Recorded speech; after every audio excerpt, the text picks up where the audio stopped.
Depuis 2017, pour les uns, 2020, nous avons été soumis à des procédures disciplinaires qui ont violé les textes légaux ainsi que les textes conventionnels de l'OGFREM. Nous avons fait l'objet de licenciements abusifs qui nous ont amenés à introduire des recours auprès des hautes autorités. Ces décisions prises en son temps par la direction générale de l'OGFREM ont été annulées par le conseil d'administration. Malheureusement, la décision du conseil d'administration n'avait pas été exécutée en son temps et nous avons introduit des recours auprès des hautes autorités de la République jusqu'à atteindre son Excellence, Monsieur le Président de la République, chef de l'État, qui a pris la décision, après que son cabinet ait examiné notre recours, il a donc pris la décision d'ordonner notre reprise des services depuis 2019. Malheureusement, l'instruction de son Excellence, Monsieur le Président de la République, chef de l'État, n'avait pas été exécutée jusqu'à ce jour par tous les mandataires qui sont passés à la tête de l'OGFREM. Mais aujourd'hui, nous venons de bénéficier d'une décision de l'actuelle direction générale de l'OGFREM, dirigée par le DGAI Philippe Kimpoukinyoso, pour notre reprise effective de service. C'est ici l'occasion pour nous de remercier le Seigneur notre Dieu qui nous a gardés en vie jusqu'à ce jour, malgré les souffrances imposées à nous-mêmes ainsi qu'à nos familles. Nous remercions son Excellence, Monsieur le Président de la République, chef de l'État, qui a pris une décision en notre faveur, qui nous a encore rassuré que nous avions raison de croire en l'état de droit. Nous remercions le gouvernement de la République dirigé par son Excellence, Monsieur le Premier ministre, qui a tenu un langage commun, unique dans ces dossiers.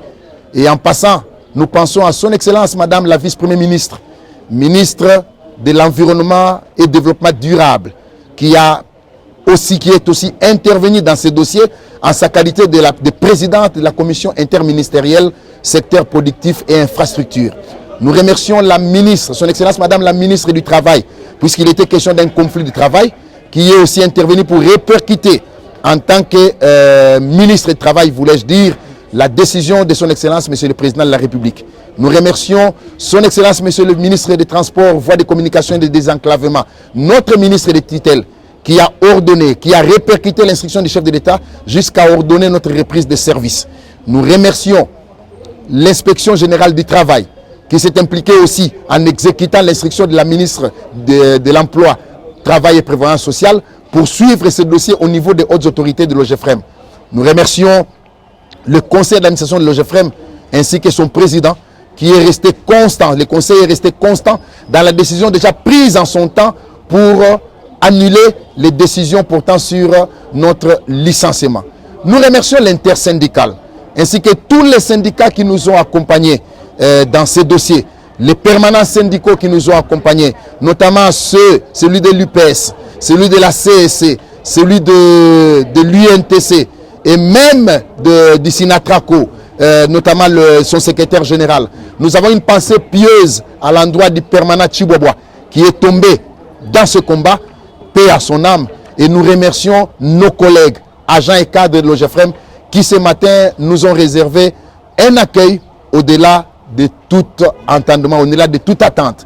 Nous, dans ces dossiers, le dénouement final de ces dossiers ne consacre pas un camp de vainqueurs et un camp de vaincus. Non, loin de là, mais c'est plutôt le droit et la justice qui ont triomphé.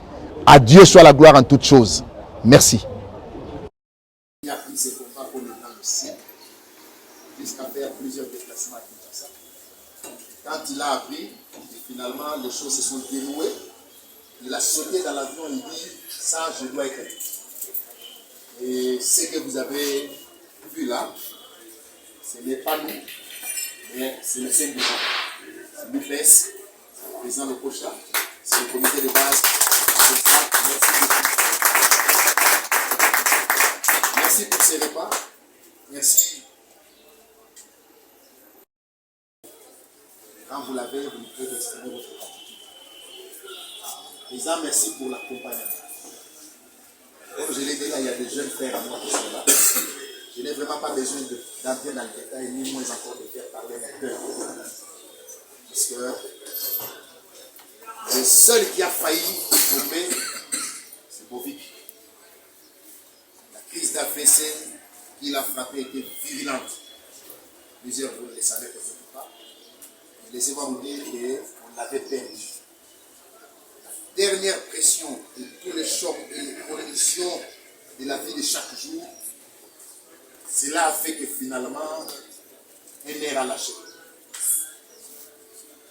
Et on s'était dit, personne ne manquera. Dans notre pauvreté, on a fait des acrobaties. Mais le Dieu qui guérit et qui rétablit, il l'a maintenu. On vit que là. Ça, c'est lui et moi. Je suis directeur de ce Bonita. Mais Bovic n'est pas seulement un ami. Bovic est un aîné. Pardon? Je suis directeur. Oui. Anabito est un collègue. Bovic n'est pas seulement un ami, mais un aîné. Bovic est arrivé quelques mois avant moi à l'office. On était tous célibataires, on s'est mariés, on a eu des enfants. Et lui et moi, je dois vous en parler, on a été victime du premier licenciement, malheureusement par le même groupe, en 2011, pour moi, 2010 pour lui. Lui, il a fait 2 ans à la maison, avec un arrêté du ministre du Travail. Et moi, j'ai fait 2 mois à la maison. Et finalement, c'est en 2012, fin 2011, début 2012, on a été réhabilité pour reprendre le travail. Donc, on a déjà une ancienneté dans ce genre de choses. On s'est retrouvés pour manger notre food, on partageait notre verre, on se disait, le temps viendra, où tout ça, ça sera déclaré. Mais ça s'est déclaré. Dieu est souverain.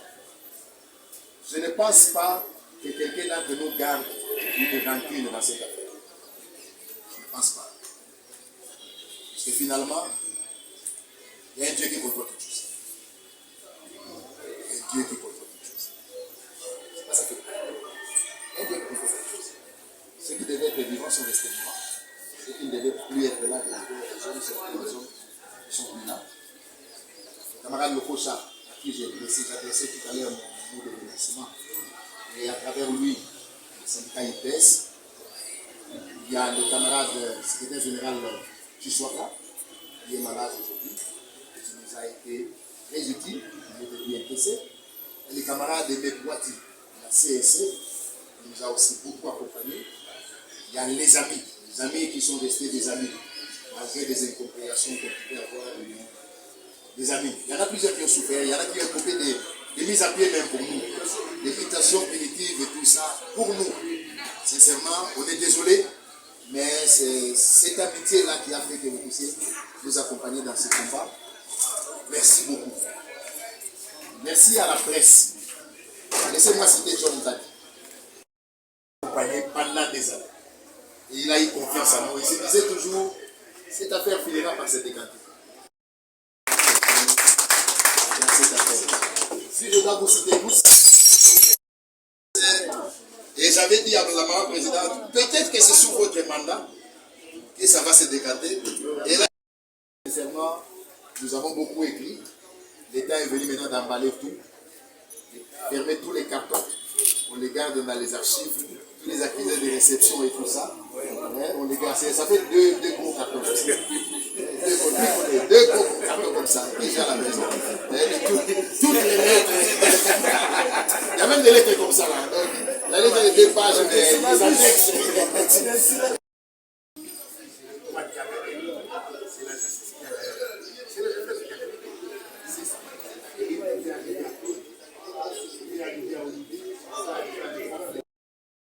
J'avais dit à Mohamed, quand j'étais directeur de la production, dans mon bureau, je lui ai dit, ça prendra le temps. Ça va secouer très fort. Nous disons merci aux deux. Merci à toutes les autres autorités, tout ce qu'ils ont fait. Merci surtout à vous tous. Merci à vous. Si je dois parler, c'est la chose que je fais. Mais je m'arrête là.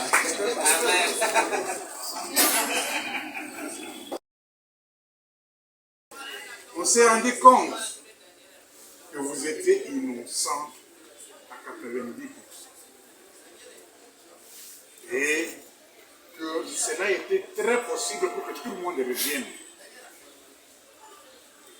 Nous nous sommes rendus compte comment l'employeur s'est joué de nous. On a dû acheter même mon propre permanent M. Kadima, acheté avec des moyens. On lui a fait faire un syndicat parce qu'on savait que si je découvrais, je les foutrais la porte. Ce que j'ai pu faire, je n'ai pas hésité. Et lorsque nous nous sommes rendus compte, après analyse de tous les dossiers, à la primature, on a pris l'option de nous jeter dans l'eau et de ne jamais reculer. Vous allez vous en douter, certaines personnes disent pourquoi à un moment donné, il y a syndicats. Les syndicats, c'est pour défendre l'emploi. Les syndicats, c'est... Nous sommes des avocats. Et quel type d'avocat? La défense des emplois. Je préfère que vous puissiez avoir 15 jours de mise à pied, mais que votre emploi soit payant. Mais j'ai connu des syndicats dans notre entreprise qui refusent qu'un travailleur revienne au travail. Que le travailleur perde définitivement son emploi. À vous de choisir maintenant. Vous savez, là où vous êtes, je vous aime bien parce que nous sommes battus ensemble, que nous sommes retrouvés.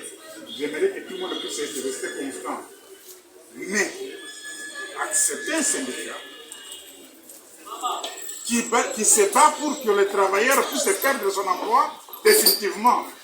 Et lorsqu'on signe, sur l'ordre des ministres, il demande qu'on puisse signer le retour des travailleurs. La retraite des travailleurs, les syndicats lèvent le ton et on amène à la grève. Vous les connaissez bien. Je crois que la meilleure sanction avec ces gens, c'est de ne plus jamais donner le mandat. Ce sont des mercenaires. Ce sont des assassins de travailleurs. Et ça doit s'arrêter. De tels gens, il faut les mettre hors de tête. Les gens qui viennent dans les entreprises pour chercher leurs propres moyens. Plus de 8 ans, nous sommes restés à Tours. Nous sommes battus sans moyens. On a confisqué tous nos moyens, toutes nos cotisations. Et nous, on n'a pas décidé sur les moyens. On a utilisé le minimum que Dieu nous donnait pour que nous puissions continuer à écrire les lettres. Ces lettres-là, c'est de l'argent. Le papier, les expéditions, le déplacement, c'est de l'argent. Et Dieu aujourd'hui nous a soulagés. Vous êtes de retour. Camarades, que l'Éternel soit loué et soyez bénis. Soyez avec allégresse dans la joie de réintégrer votre entreprise. Vous avez la dignité. Vous méritez de revenir avec joie. Ne revenez pas en disant mais on me regarde. Non, vous c'est votre entreprise. Vous méritez d'être réintégré. Parce que vous n'avez rien fait. Il y a eu des choses, il y a des dossiers, quand je regardais, quand je disais, un dossier déjà prescrit, c'est-à-dire qu'il n'existe plus. On licencie un travail pour ça. Un dossier qui est déjà terminé, qu'on a déjà sanctionné, terminé. Et on appelle ça un dossier fort clos. Et ce dossier, on revient, on licencie quelqu'un. On s'est dit, mais nous sommes dans quel régime, nous sommes dans quelle jungle? Et c'est comme ça qu'on a essayé d'amener les gens, faire comprendre les gens et tout ça. Mais Dieu merci, il y a toujours un début et une fin. Et la fin, quelle que soit la manière, qu'elle soit catastrophique, dangereuse, d'une manière honteuse, mais c'est une fin. La fin reste une fin. Et la fin aujourd'hui, elle est joyeuse pour nous. Pour les travailleurs de l'OGFM, pour les syndicats Union pour la paix sociale UPS et pour tous les travailleurs épris de justice et de paix. Nous saluons avec joie l'arrivée du vieux qui est beau. Ces vieux, non, les médiocres, non. Mais ils ont pris tout le temps d'étudier les dossiers, de recouvrer, et nous allons continuer à forcer. Non, président, soyez... Non, là, ce n'est pas moi, c'est le ministre qui attend. Je vois le ministre dit, mais moi, j'ai déjà donné le ministre. Et on a continué à retarder. Et lorsqu'il s'attendent comme ça, allez, nous bombardons un peu de plus des choses, on se met... Nous, les seuls qui restent dans l'opposition de manière constante, l'opposition parce que nous, on ne peut pas être amis à l'employeur. Nous, on ne le sera jamais. Nous sommes en bon terme avec l'employeur à partir du moment où l'employeur tient à ses règles de partenariat. Nous sommes des partenaires. Mais devenir porte-voix de l'employeur, ça, on le fera jamais. Et ça, c'est l'UPS. Et cela nous a valu autant d'insultes, autant d'injures, autant de menaces, jusqu'à exclure. Il y a des gens, aujourd'hui, les pauvres. L'homme qui a fait que l'UPS puisse exister aux extrêmes. Et on a eu des pertes. Les perdre parce que tout simplement, il était sous pression de la vie, sous pression des problèmes, il est regarde, mais il a des problèmes, il se dit, mais qu'est-ce qu'il doit devenir? Et sous cette pression, il est tombé. Nous avons dû chercher même la nuit pour envoyer des feux sur 1000 francs, qu'on vienne les soutenir un peu. Et Dieu merci, l'apport de chacun de nous, les syndicats vous êtes totalement reconnaissants, nous vous saluons, nous disons merci. Continuez, vous l'avez fait pour nous, continuez à le faire aussi pour les autres personnes. L'heure n'est pas au discours.